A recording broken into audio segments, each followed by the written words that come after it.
महर्षि आपको ग्रेट खली के नाम से जाना जाता है। अच्छा वर्ल्ड रेसलिंग होती है, उसमें आपने अच्छा। भारत की तरफ से पार्टिसिपेट किया था महर्षि। महाराज जी वर्ल्ड चैंपियन, कई बार पूरे वर्ल्ड में सभी को हराया रेसलिंग में जी। हमारे राष्ट्र का नाम किया। हाँ, बहुत सुंदर। आप स्वस्थ हैं?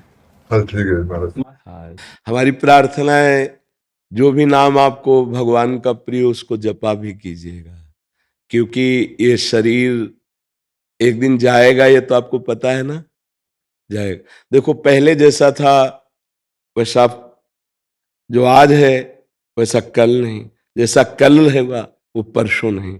ये परिवर्तनशील शरीर है, इसका एक दिन पतन हो जाएगा, ये शरीर एक दिन नहीं रहेगा। तो आपने जो किया वो आपके साथ जाएगा। देखो आपने जैसे, ये हम तो ज्यादा जानते नहीं इस विषय में, पर इतना जानते हैं कि एक क्रीड़ा है, ये युद्ध क्रीड़ा जो आपने खेला वो एक युद्ध क्रीड़ा है। उस पे आपने हमारे राष्ट्र का नाम किया, आप हमारे भारत की पहचान बने। अब जब आप यहां से जाएं तो आपके पास धन होना चाहिए, तो यहाँ का सिक्का काम नहीं करता। वहां जो भी जिस भाव से, भगवान के विविध नाम हैं, कोई अंग्रेजी में उनको पुकारता है, कोई उर्दू में पुकारता है, कोई हिंदी में पुकारता है। भगवान की सब भाषाएं हैं, सब भगवान के नाम हैं। अगर सच्चाई से भगवान का नाम जब किया जाए तो हमारा जीवन आना यहां सार्थक हो जाएगा। देखो आज आपकी पहचान है भारत में, आप अमुक हैं, लेकिन ये शरीर तक है। शरीर छूटने के बाद जहां आप जाएंगे उसकी पहचान के लिए आपके पास क्या है? हमारे प्रश्न को आप समझ रहे? हाँ जी महाराज। वहां आपके पास क्या जाएगा? ना तो भारत का मेडल जाएगा, ना तो इस विश्व का कोई भी, किसी भी अमेरिका, हालैंड, थाईलैंड कहीं का नोट जाएगा, उस देश में तो नहीं जाता, ना ये शरीर जाएगा। अब वहां के लिए तैयारी क्या है? भगवान ने बड़ी कृपा की। मेरी प्रार्थना है कि हमारा आपसे मिलना व्यर्थ ना जाए। आपको जो नाम प्रिय हो भगवान का, 10 मिनट ही सही आप जरूर जपिएगा। क्या प्रिय है आपको भगवान का, कौन सा नाम?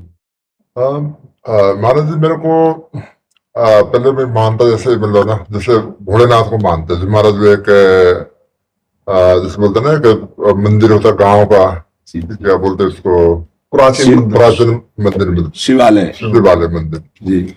सो उसके बाद बस जैसे सत्संग सुनते हैं बहुत ज्यादा, मतलब जितने संत है सत्संग में बहुत सुनता हूँ शुरू से। अच्छा, सत्संग बहुत काफी सुनता रहता हूँ मैं। अच्छा, ये तो बहुत अच्छी बात है। लेकिन जब उनके हरकतें देखते हैं थोड़े दिन तक, फिर लगता है मन टूट जाता है।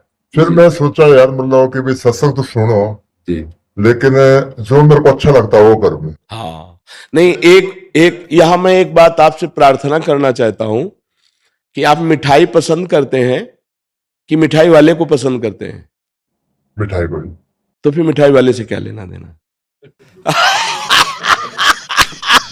मेरी बात समझ रहे ना भाई? आपने सत्संग सुना, फिर इसके बाद उनकी हरकतें देखी, तो हमें मिठाई वाले से क्या मतलब? वो जो बोलेगा वो सत्य बोलेगा, क्योंकि समाज में बोल रहा है।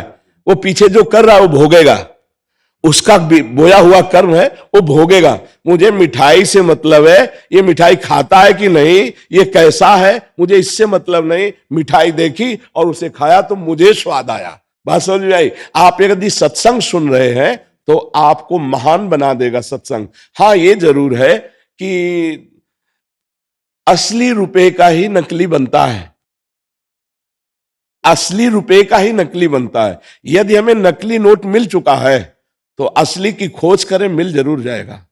इस सृष्टि में ऐसा नहीं है कि नकली ही नकली। अगर नकली है तो 100% असली होगा, क्योंकि नकली बना ही असली से है। अगर असली ना होता तो उसका नकली निकलता ही नहीं। इसका मतलब असली है। तो यदि आप सुनते रहे तो कहीं ना कहीं, कभी ना कभी तो असली मिल ही जाएगा। और एक बार असली मिल गया तो हृदय का परिवर्तन पक्का समझ लीजिएगा, पक्का परिवर्तन। उसकी पहचान होती है कि उसके सानिध्य मात्र से आपके हृदय में हलचल पैदा हो जाएगी। केवल प्रवचन नहीं होता, उसका जीवन होता है, उसमें पावर होता है। जैसे केवल आपकी बात नहीं, आपकी भुजाओं में पावर है, हमारी जबान में पावर होगी, हमारे अध्यात्म में पावर होगी। आपका परिवर्तन न कर दे तो उपदेश कैसा है? क्योंकि अगर जीवन में सत्य है तो उस वचन का प्रभाव होगा, और सत्य नहीं है तो वचन का प्रभाव नहीं पड़ेगा। वचन का प्रभाव तभी पड़ेगा जब अन्य कोई लालसा नहीं, एक सत्य की लालसा है। तो आप क्या जपते हैं आप? मैं अभी तक तो कुछ नहीं जपता, मैं अभी तो नहीं, आज से आपको नियम लेना पड़ेगा। ठीक है जी। हमारे पास आए हैं। नहीं बिल्कुल, मैं उसके एक्चुअली में उसकी खोज में था जी। कि भी मतलब क्यों जैसे बोलते ना कि भूत प्रेत, ये बोलते देवी देवता, मैं सोचता यार मतलब कभी मेरे को एक बार दिखे तभी मानूंगा मैं। पंचभूतों से बना है ना ये। एक दो भूत देख के क्या करोगे? 5 भूतों से बना है ये। सुना है नहीं? पंचभूतों से रचित शरीर है। बस इन्हीं भूतों से मुक्त हो जाओ तो परमात्मा स्वरूप आप हो, जैसा वो प्रश्न कर रहा था। आप और परमात्मा में इतना अंतर नहीं है।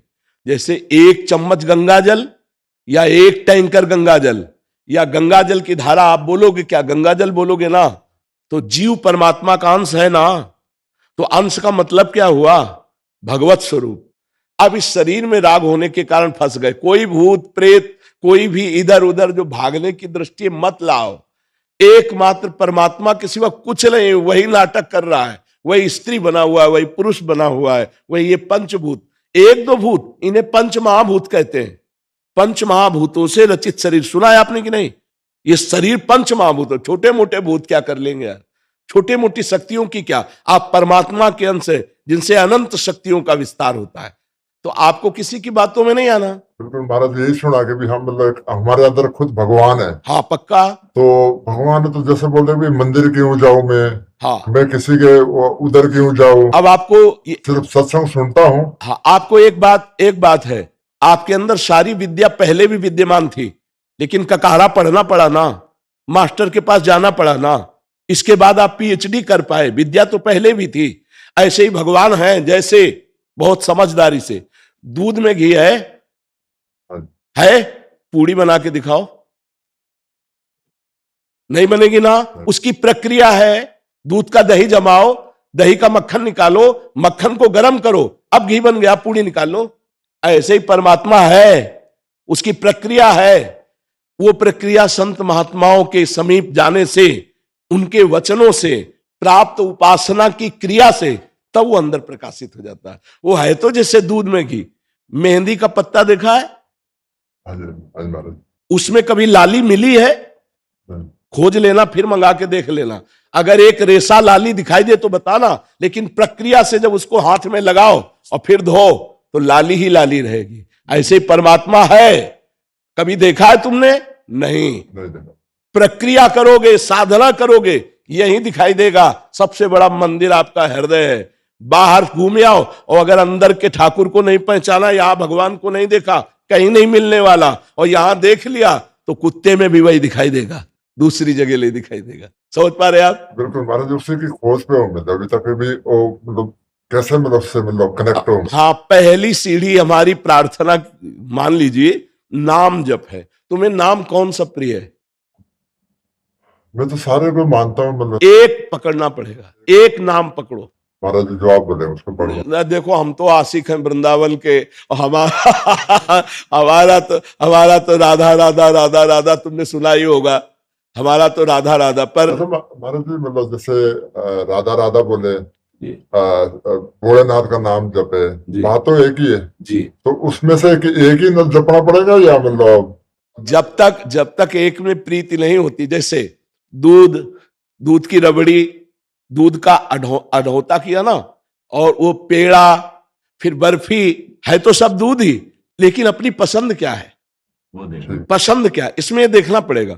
ब्रह्म के कोई भी अक्षर ऐसा नहीं जिसमें ब्रह्म ना हो। जैसे देखो, आ शब्द है, आ तो का, खा, गा, घा, अंगा, चा, छा, आ विराजमान है ना। आप राधा बोलो, शिव बोलो, राम बोलो, कृष्ण बोलो, सब वही है। पर प्रीति तो एक नाम में होगी ना। गा हम सब जग सकते हैं, लेकिन जब प्रेम होगा तो एक से होगा। तो एक कोई नाम चयन कर लो और जिसको बार बार रटो। तो जैसे 2 लकड़ियों के घर्षण से उसमें अग्नि नहीं है, पर अग्नि पैदा हो जाती है, ऐसे ही जब हम अपनी जबान से नाम जप करते हैं, राम राम राम, शिव शिव शिव, कृष्ण कृष्ण कृष्ण, हरि हरि हरि, राधा राधा राधा राधा, तो हमारे अंदर एक दिव्य शक्ति पैदा होती है। उसी शक्ति से सब कुछ दिखाई देने लगता है। एक परमानंद में प्रभु जो सबके अंदर छुपे हुए हैं, हम उनका साक्षात्कार करते हैं।